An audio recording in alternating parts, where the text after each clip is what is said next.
In 1982, they were here, as Poltergeist was released, and it was pretty groundbreaking and revolutionized the haunted house movie genre, while also giving us memorable and likable characters and groundbreaking special effects. In 2015, they're back, even though no one asked them to be, as we got the Poltergeist remake. This retelling of a classic movie follows the Bowen family, who, due to financial struggles, are forced to move into a new house, where they try to get by in times of hardship, where spirits from the other side start communicating with the Bowen children, where the youngest, Maddie, is kidnapped into the other side, where her family must try to get her back. The big question is this an interesting update to a classic, or is it an inferior cut-and-paste copy that just can't live up to the momentum of its predecessor? Whereas the original one felt like it was made out of creativity, this one feels like it was made to be a product. Part of an assembly line of other classic horror movie remakes that just can't live up to their originals. And this one is personal to me, as Poltergeist is actually my favourite movie, the original one that is. So, let the disappointment commence as we explore 10 things that you didn't know about the Poltergeist remake. Hey, not all the movies that I talk about can be good, right? But stick around, as I promised that there would be some great surprises and treats in this episode. So let's check it out.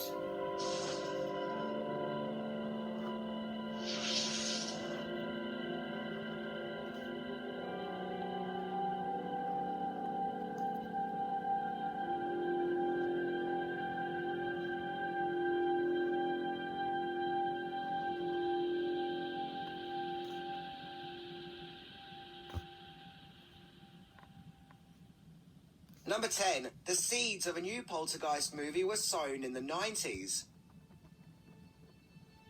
Even though the third Poltergeist movie, Poltergeist 3, which was released in 1988, may have seemed like the final Poltergeist installment on the account of the tragic passing of Heather O'Rourke, as the 90s went on, the powers that be weren't quite ready to give up on the Poltergeist brand, of which by that stage the movie would have been considered a classic. One of the ideas floating around was actually a prequel entry, which was to focus on the Reverend Kane character, the villainous former cult leader turned ghoul who was introduced in Poltergeist 2. Let's also keep in mind that Poltergeist wasn't completely dormant in the 90s, as from 1996 to 1999, Metro-Goldwyn-Mayer, who owned the Poltergeist brand, created a TV series called Poltergeist: The Legacy.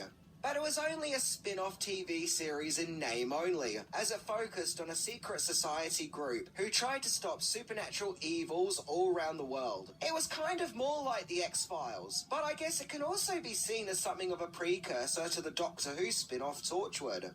I can remember seeing a VHS tape of Poltergeist: The Legacy at my local video store in the late 90s, and being so confused as the text on the video cover advertised it as being a sequel to the Poltergeist trilogy. So I rented it, and then I subsequently watched it, and obviously I saw that it was nothing like the movies. The fact that it was about a supernatural organisation made me wonder if this is meant to be the same organisation that Tangina or Dr. Lesh were a part of, but no, this was entirely a different thing altogether. Number 9. Then a Poltergeist 4 was set in motion.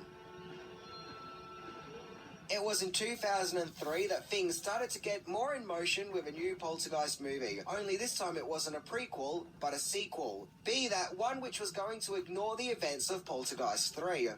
According to Wikipedia, both Jo Beth Williams and Craig T. Nelson were being sought after to return as Steve and Diane Freeling, and in 2005, Nelson had officially signed on to star in the movie, along with Hilary Duff, who was cast as Carol Ann. Duff would have been about 17, 18 at the time, so I guess we would have been getting a teenage Carol Ann Freeling, which would have been an interesting direction. And the movie even got the title of Poltergeist Carrie. Or is it Carrie? Carrie? I don't know. Well, yeah, all this sounds interesting and all, but what happened? Well, one word. Remake. Number 8. Sequel remake limbo. So apparently as early as 2006, there were claims that the studio were planning on scrapping a sequel and just making a remake of the original Poltergeist. However, in 2007, there were plans to continue in the direction of a sequel, but it was to now be a different sequel, one that wasn't the proposed Poltergeist K-Area. This one was called Poltergeist in the Shadows. Seriously, such a generic title. This sequel was to be written by Michael Grace, who actually co-wrote the first two Poltergeist movies. However, come 2008, it was decided to make a remake after all, now scrapping two potential sequel productions and a prequel. Sequel, back to a prequel, back to a Yeah, it's a sign that things aren't off to a good start, when the powers that be didn't even know what the movie was to be. But the confusion wasn't over yet. Number 7. More delays ensue.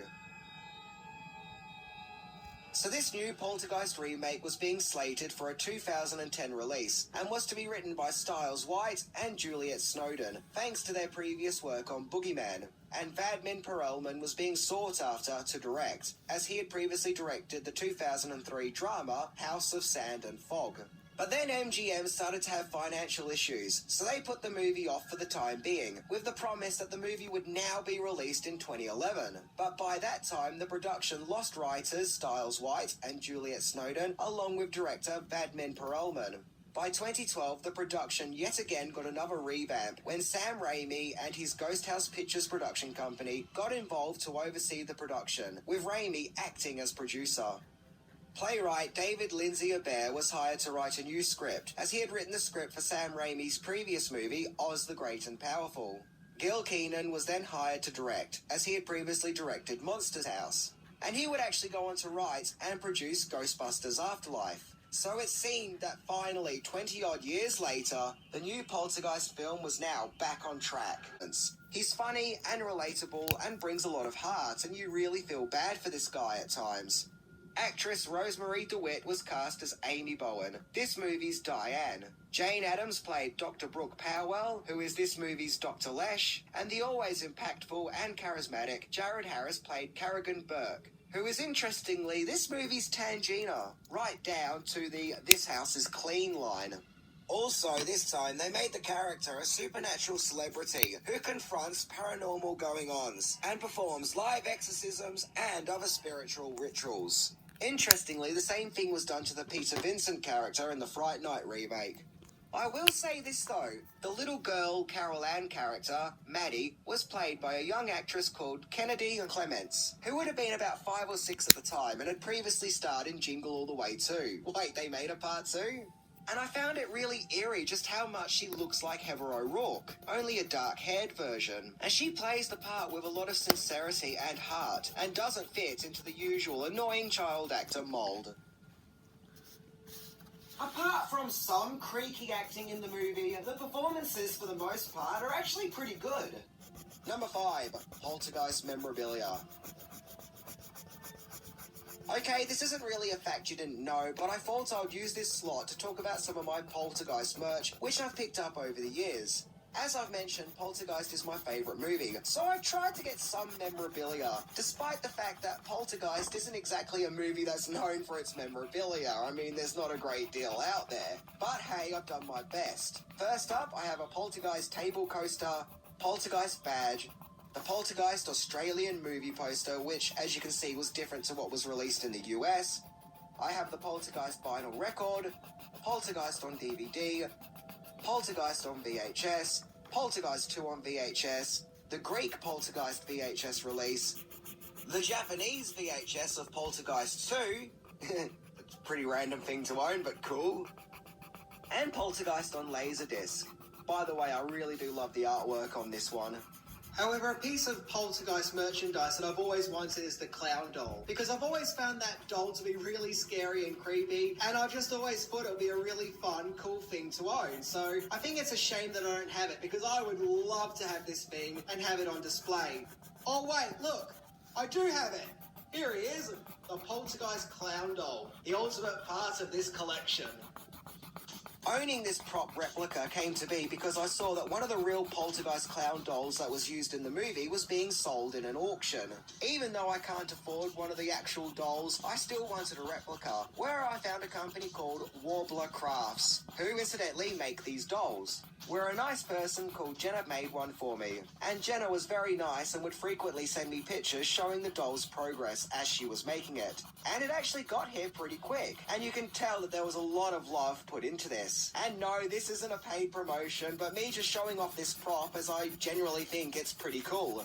Incidentally, the day I got this prop, I saw on Facebook that Oliver Robbins, who played Robbie Freeling in the original Poltergeist, also got a Poltergeist clown doll prop. And it was round about that time that the movie prop was sold, so I guess everyone got a Poltergeist clown doll that day.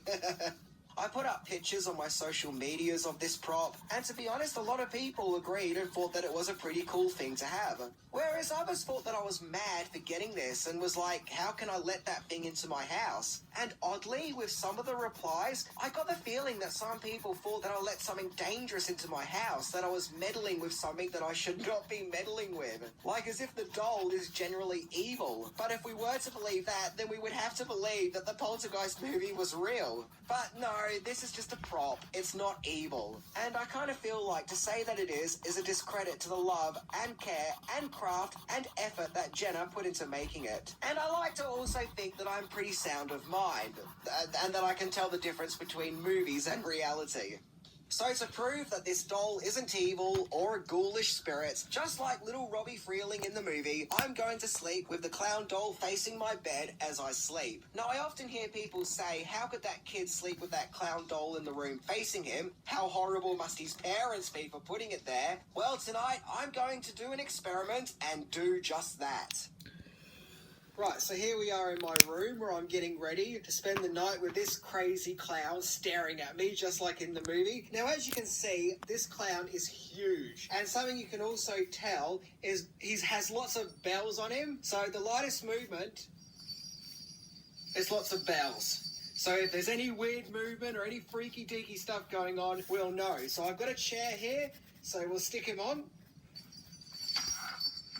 Right, I've sat him down on a chair and I've got him facing the bed, just like we see in the movie Poltergeist. And to really get in the horror vibe, I've even got a Freddy Krueger bedspread going on. And I've also got an old TV there, just like from Poltergeist, just so we can really get in the mood and see if any freaky deaky stuff happen. And to be even more authentic, I've got this Captain America comic book, which if you watch the movie, little Robbie Freeling is in fact reading this. So let's get ready to turn out the lights and see what happens. I don't know about you guys, but that sure does look pretty spooky, and the lights are going off now. Just to let you know, I am going to leave the bathroom light on here, as well as my closet light, or otherwise we wouldn't be able to see him, and that would kind of defeat the purpose.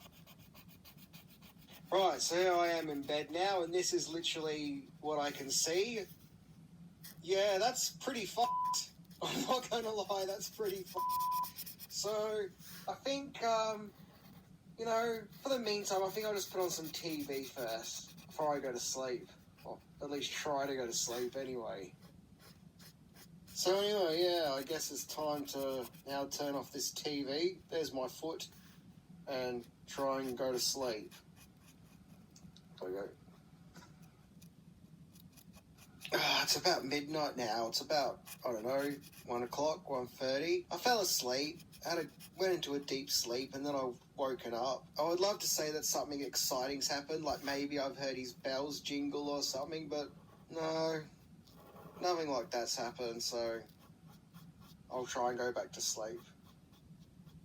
Yeah, well, it's now the morning, and clearly nothing bad happened. The clown just sat there. He didn't try and get up in the night and strangle me or anything. It's just a harmless prop that I got to sit there and look cool. But, yeah, I am going to take him out of my room now.